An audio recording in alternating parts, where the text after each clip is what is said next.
in the 101st. I read the book Band of Brothers, written by Stephen Ambrose. He's currently his son has taken over his job as author of the war books that he wrote since he died recently. But he wrote Band of Brothers, and also they created the miniseries about it, including for his other book, The Pacific, which really was a really good book, one of my favorites about World War II, because it didn't really talk about the strategic aspect of it. It talks more from the fact of the eyewitness accounts from the soldiers, which is what truly matters, not the overview, but what every soldier's individual thoughts about the war and himself, the battles they went through. And the unit in particular that was my favorite was the 506 101st Airborne Easy Company, and they fought in Carleton, France. They fought in Belgium twice, in Belgium, and when they landed there to fight the Germans in the Market Garden, and Battle of the Ardennes, which is also known as the Battle of the Bulge. And they also took Hitler's Eagle Nest, one of his secret bunkers, which was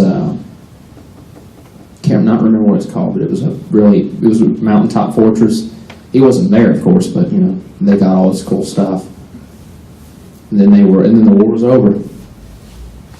What was it like to go and see some of these sites after having studied it for so many years?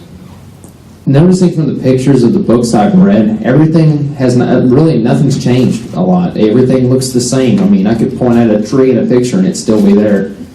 And a lot of, there's differences in the towns and the cities, especially Paris. I mean, Paris doesn't look anything like it used to. But a lot of Normandy in itself looked a lot like it did in the old photographs I've seen. Anybody else? Did you happen to get down to St. Lo while you was over there?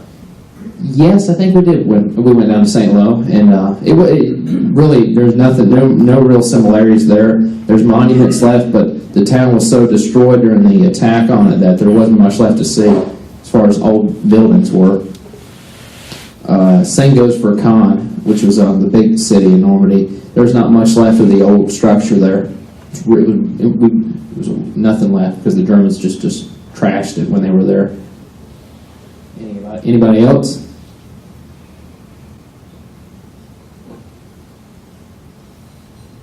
Where's another place you want to visit that pertains to World War II? There's a few. As far as if you mean Pacific or Atlantic. Pacific. I like to go to Iwo Jima or Okinawa, either or. I love to see Guadalcanal as well, but there's not a lot of monuments over there. It's really what's left in the jungle. But, it wouldn't be as fancy as you'd find in Normandy. No big graves. There's just a few monuments, like at Iwo Jima. There's the flags are still on top of the mountain. But as far as Europe goes, I'd like to see Bastogne, which is in Belgium. A big fight took place there during the Battle of the Bulge, where the 101 was surrounded by the Germans, and where the famous general made his quote, which I will not say in public. Thank you. These are adults if you want to quote them. Okay. The Germans sent in they sent a guy in there to offer their surrender terms, and the army commander in charge sent a reply back to the German commander, nuts, the Allied commander. The German commander, the guy who sent him the letter had to explain what that meant because he didn't get it. He didn't get the joke. He wasn't happy. The Germans didn't care how much food. No, the German army was very, very, very strict on their rules. Especially, they had units like the Waffen SS, which were their elite, very gung-ho kind of Nazi warriors. There was the regular army, and then there was the SS, and they were just the sadistic ones.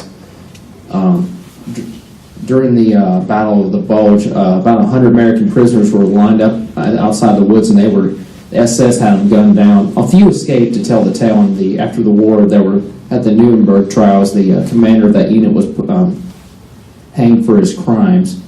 So that just goes to show you that there were the regular army Germans, which would take prisoners, and then there was the sadistic, crazy ones that would not. As far as Japan goes, of course, they took prisoners, but they did not treat them with much respect, if any at all. The survival rating in their prisons were very low. It's like being in a concentration camp.